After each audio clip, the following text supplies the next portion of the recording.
Hi, welcome again, and I am going to discuss with you a small thing here which is related to strength of material.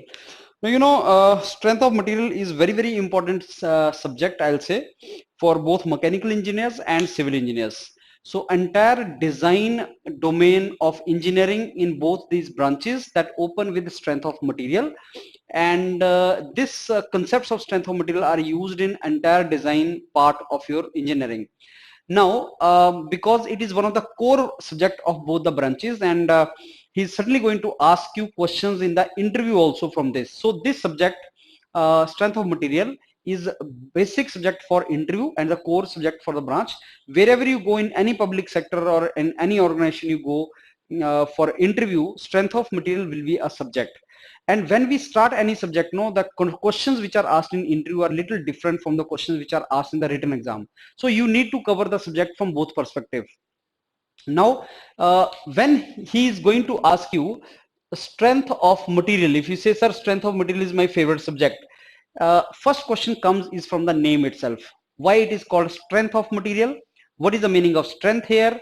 How strength is different from the stress, and how stress is different from the pressure, and if what is the meaning of material here, and how this material is different from something which we study in fluid mechanics, and these kind of questions. So let me start from there only. First question was, what is the meaning of strength? How do you define strength? And that we will compare with another term which is called stress. So the moment I define the stress, I'll also define the term strength for you. And what is the meaning of material? What is the meaning of material here? Now, when I discuss this particular thing with you, I want to discuss another subject with you, which is called fluid mechanics. So what is fluid and what is mechanics? That also I need to discuss with you, because here it is fluid and here it is some material. Now, does that mean strength of material, the kind of material which we analyze is different from fluid which we study in the fluid mechanics? Answer is certainly. So fluid, as you know, has two things. One is liquid and another is gas. These two things together, they are called fluid. So in the strength of material, we normally do not talk about the fluid. Strength of material here is the solid material. So strength of material it is the stresses generated in the materials, that is the solid materials, that is what we study. Now somebody asked us, what is the difference between the fluids and solids? The answer here is this. Solids whenever I apply force, when you apply force, then force is applied on the solids, then what happens? Solids will deform. So the word here is deformation. So listen again carefully. When you apply a force on the solids will deform. But what happens when you apply force on the fluid? When force applied on the fluid, then what happens? The fluids will flow. So these are the two important things you need to understand: deformation and flow. So again, listen carefully. If I apply a force on the solid, it will deform, but obviously it will deform if it is not able to move. Suppose I apply force on this pen and the pen moves. If the pen moves, then no basically deformation takes place. But if pen is not free to move, like this, if I apply force, then obviously there will be some kind of deformation. So now let me conclude what I said. Sir, strength of material we talk about solids, and fluid mechanics we talk about fluids. And sir, strength of material the solids and fluids the difference is, as far as the engineering analysis is concerned, when I apply force on the solids will deform. Obviously, if they are not free to move. If they are free to move, then they will accelerate. Second law of Newton, F is equal to ma. If you applied force on some body of mass m, it will accelerate. But suppose the body is not free to move or accelerate, then the force applied will deform that particular body. So that is the deformation. And later on, I'm going to tell you the stresses induced in the body are related to this deformation only, that I'm going to discuss later on. But as of now, let's answer this first question. So fluids if I apply force, what happens? Sir, they flow. Like you have seen the water flowing in the river because of the gravitational force. So they keep on flowing. That's the meaning of it. Now this thing in detail we are going to study in the fluid mechanics only, but liquid are incompressible. If he asks you what is the difference between these two, they are compressible. So liquid and gas, what is the difference? The liquid is incompressible, gas is compressible. That means density of liquid does not change. Like water has 1000 kilogram per meter cube, density of the gases change, and you must have done that in ideal gas equation. PV is equal to MRT. So density P is equal to rho RT, rho is the density. That is how you calculate the density. But obviously, as I told you, this is not our main topic. Our main topic is how strength of material is different from the fluid mechanics. So let me conclude now first term here. When we talk about the solids and fluids, what we can say is that the solids will deform and fluids will flow. That is what we have seen. Second is they have definite shape. They have definite shape, whereas the fluids acquire the shape of container. Acquire shape of container. That is the meaning of it. Shape of container. Wherever you keep the fluid, they will acquire the shape of the container. That is the second thing. Now comes the our analysis third part. You know what happens is this. If I give you a solid body like this, if I give you a solid body, then this solid body is made up of lot many molecules which are combined together through some kind of molecular bonds, which you can think of as the spring between the two balls, something like that. So what diagram I made, there's a solid body, and this solid body is subjected to some kind of loading. This loading, as you know, is called pull force, and pull force for us is a tensile force. So suppose I apply a tensile force on a body. You know what is going to happen? The molecules have intermolecular bond, something like this, and you compare these bonds as a spring between two molecules. What happens when you stretch a spring? When you pull the spring, you apply the force on the spring, and the spring will resist because of its elasticity behavior. Because of its stiffness, the spring will resist. Now this stiffness or elasticity behavior is because of intermolecular attraction or the bond strength. The strength of the bond, if it is more, resistance will be more, and you need to apply more force to deform this particular body. So if you apply a force on this body, then intermolecular bonds between the molecules, they will also resist it, and hence the force which you apply, there will be some kind of deformation produced in these bonds. And you can compare this entire analysis with the analysis of the spring mass system. Let us say this is the spring of stiffness K, this is the mass M. What happens when I apply force on this spring? Answer is, sir, spring also applies equal resistance force on you. Listen carefully. If I apply force F on the spring will deform. And when the spring will deform, let us say by small distance x, then this resistance force is equal to K into X. That means resistance force is proportional to deformation. If you understand this concept will be clear to you. Listen carefully again. Sir, I applied a force F on the spring. This is the applied force. This is the applied force which I applied on the spring. Because of the applied force, sir, spring may there is a deformation of amount X. And because of the elasticity, stiffness, or the strength of the spring will resist this deformation. And the resistance force F, this force is resistance force, this was applied force, this was input, this was output. Now this resistance force induced in the spring is proportional to deformation produced in the spring. So what happened is this, there are three things here which you have to understand now. What happened is this, first came applied force, this was applied force, right? This is the applied force. Because of this applied force, there is a small kind of deformation produced in the body. And because of the deformation, the body will resist this particular force, and there will be resistance force induced in the body. Now suppose I take free body diagram. Let us say I divided the body in the center, something like this. Now what happens is this side I applied force P, this side also I applied force P, and like spring mass system which I just discussed with you, the body or the bond inside will resist this particular force, and the resistance force will be just like the applied force. That means this particular force P will be the resisting force. So what happens is this: first I applied a force on the body, which is input. Then there's some kind of deformation in the body. Let us say delta x, some kind of deformation in the body. And because of that deformation, there's a resistance force induced in the body. So this is the resistance force induced in the body. What you need to remember about the resistance force is this: that resistance force is always equal to applied force. Applied force. If applied force is of magnitude P, this is also of magnitude P. If applied force is pulling, this is also pulling. So applied force and resistance force are equal. Now this resistance force is proportional to the deformation which is produced in the body, and deformation is basically change of intermolecular bond length. That is how the deformation is all about. And now this resistance force is something which induces further what we call stress. So how do we define now what is the stress? That is something which is very, very important for us to understand.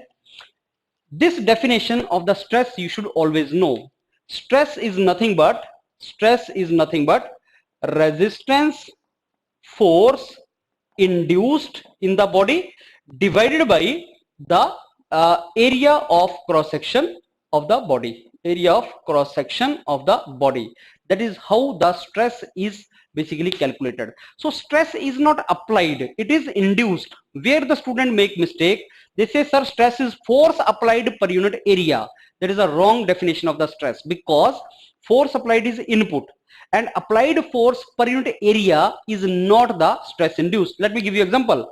Suppose there is a body of cross section area, let us say A, and I apply force F on the body. Can you tell me what will be the stress induced in this body? As per the definition, force applied per unit area, you will say, sir, stress is F over A, but that is wrong. You know why? Because if I apply force F and this body is free to move, this body will accelerate. If this body will accelerate, do you think there is any deformation produced? No. If there is no deformation, do you think stress is induced or resistance force is induced? Answer is no. So stress is not equal to applied force per unit area, because when you apply force on a body, the body will move. No stress will be induced.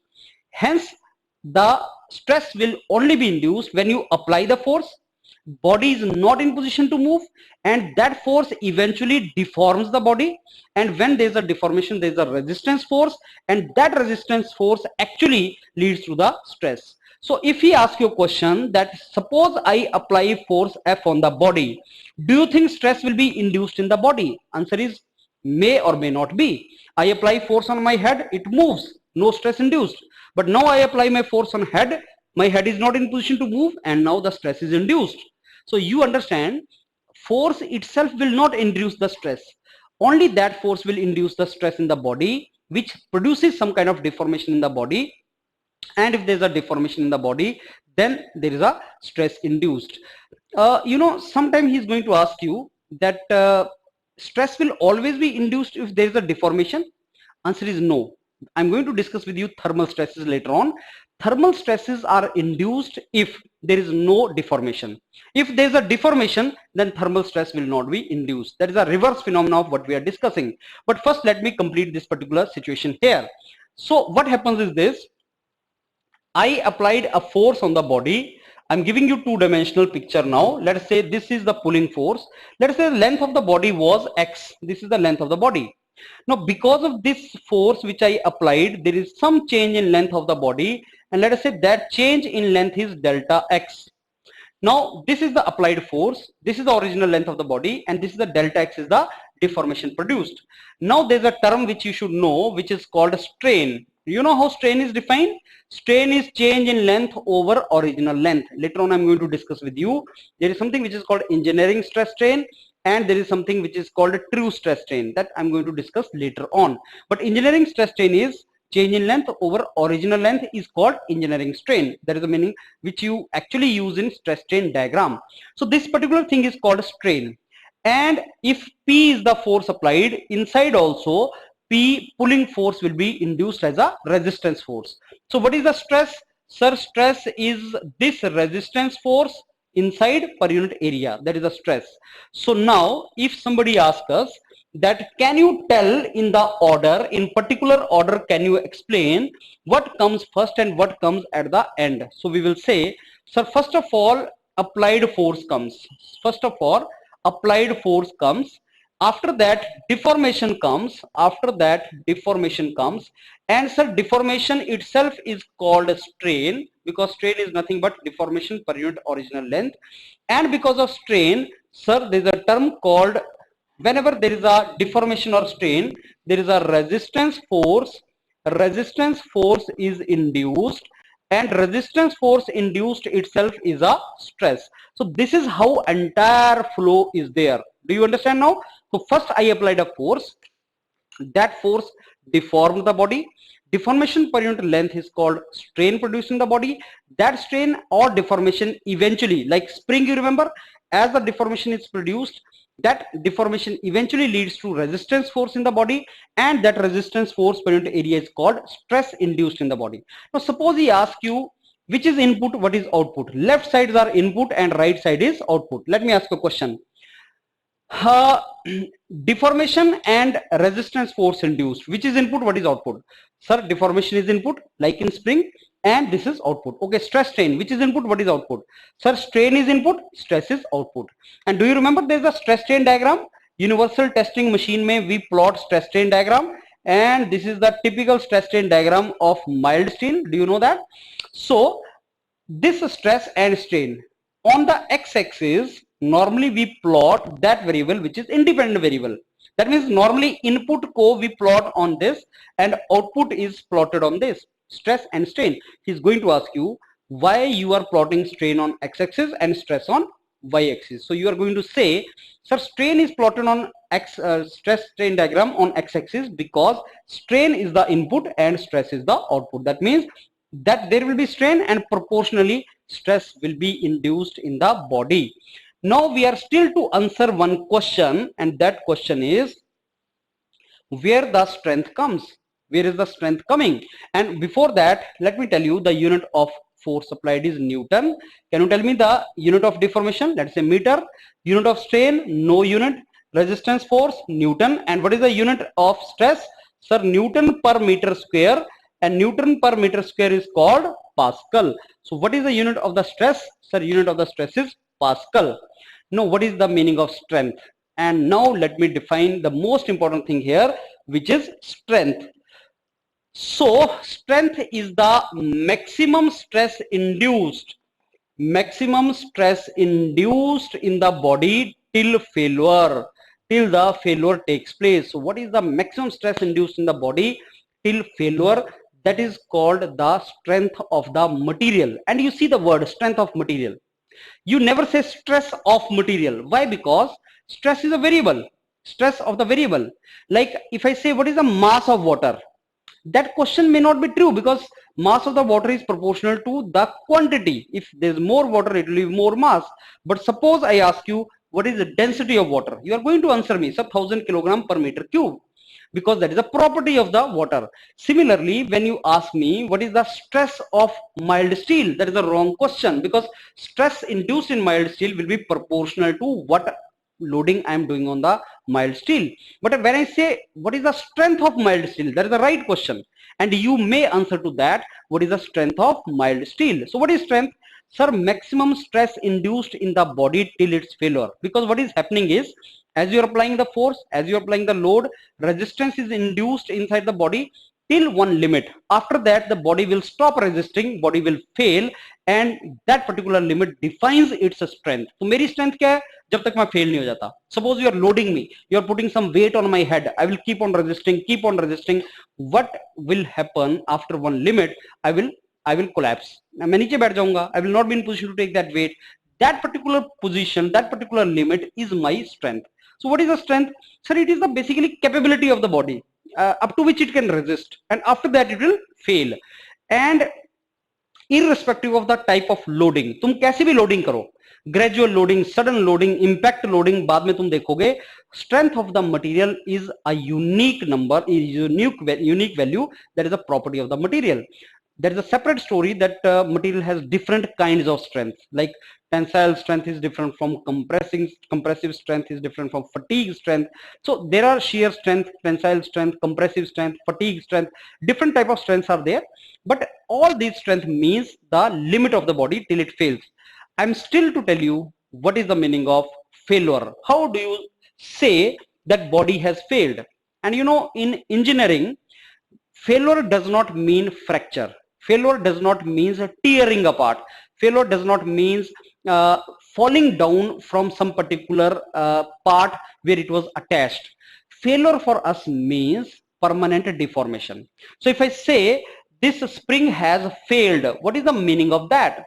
Sir, spring has failed means if I keep on applying force on the spring, you must have seen the spring in the pen, which you use the pen, there is a spring inside, you take it out, you stretch it, leave it, again it will come back to its original position. That is called elasticity. So what is elasticity? That if I apply a load on the body, it will deform. If I remove the load, it will again come back to its original position. That is called elasticity. But you know what, if you keep on increasing the force, there will come a state when there will be permanent deformation in the spring. And now if you remove this force, then spring will not come back to its original position. That means there is a permanent deformation in the spring. That permanent deformation in the spring is also called yielding. This term is called yielding. So there is a permanent deformation, there is a plastic deformation, there is a yielding. So somebody asks you, what is the meaning of failure? We will say, sir, yielding. We will say, sir, permanent deformation. Permanent deformation, that is another term which we should know. We will say, sir, plastic deformation.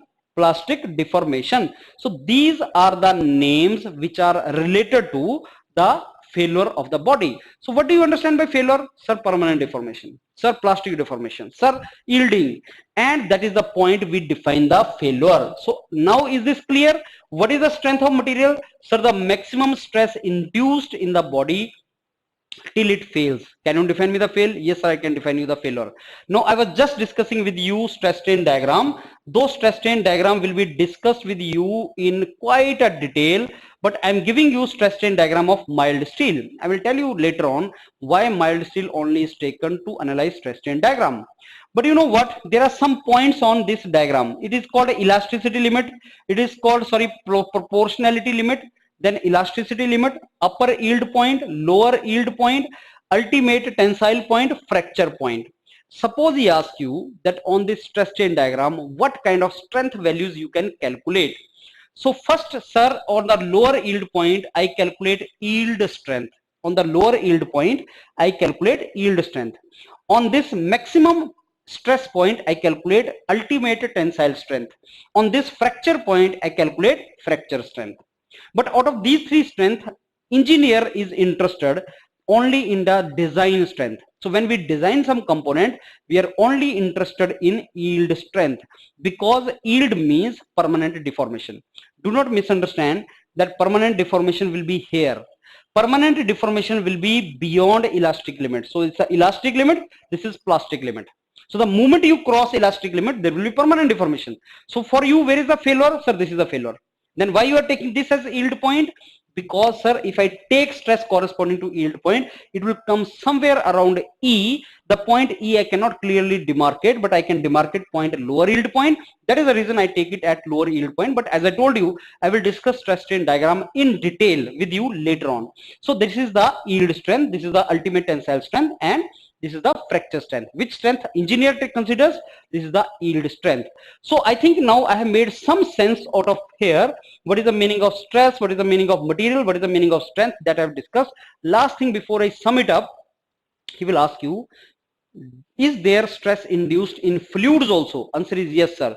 There is a stress induced in fluids also, and that stress can be calculated from Newton's law of viscosity. So Newton's law of viscosity says the drag stress or shear stress induced in different layers of the fluids when they are flowing is proportional to rate of shear strain, or is proportional to du by dy velocity gradient. So one layer of the fluid is flowing over another layer. Because of intermolecular attraction among the layers, there's a velocity gradient and there's a viscosity of the fluid, which is basically fluid friction. and that leads to the stress induced in the fluid. I'm not going to discuss this in detail because topic is strength of material, but you understand he's going to ask you how stress is induced in the solids and how stress is induced in the fluids. Now let me tell you here, I'm not going to discuss in detail, but let me tell you here two things. This term called pressure. Pressure is force per unit area and stress is also force per unit area. Both are Newton per meter square. This is how they are measured. Pressure is a term which is related in fluids and stress are normally induced in the solids. I end up my lecture with small questions from you. What will happen if A is decreased? If area is decreased, what will happen to stress? Sir, stress will increase. Stress will increase. Correct answer. If area is decreased, the stress will increase. That is very correct. What will happen to pressure if area is decreased? What will happen to pressure? No, the answer is pressure will also decrease. My question to you is why? You understood the question? If I decrease A, pressure will decrease. If I decrease A, stress will increase. Why that is so? This is what we have to answer. Fine. I hope you have understood a little bit about this. Now I take leave of you. Just see this video again and your first question ka answer will be ready. What do you mean by strength of material and what is the difference in strength and stress induced? Okay, thank you.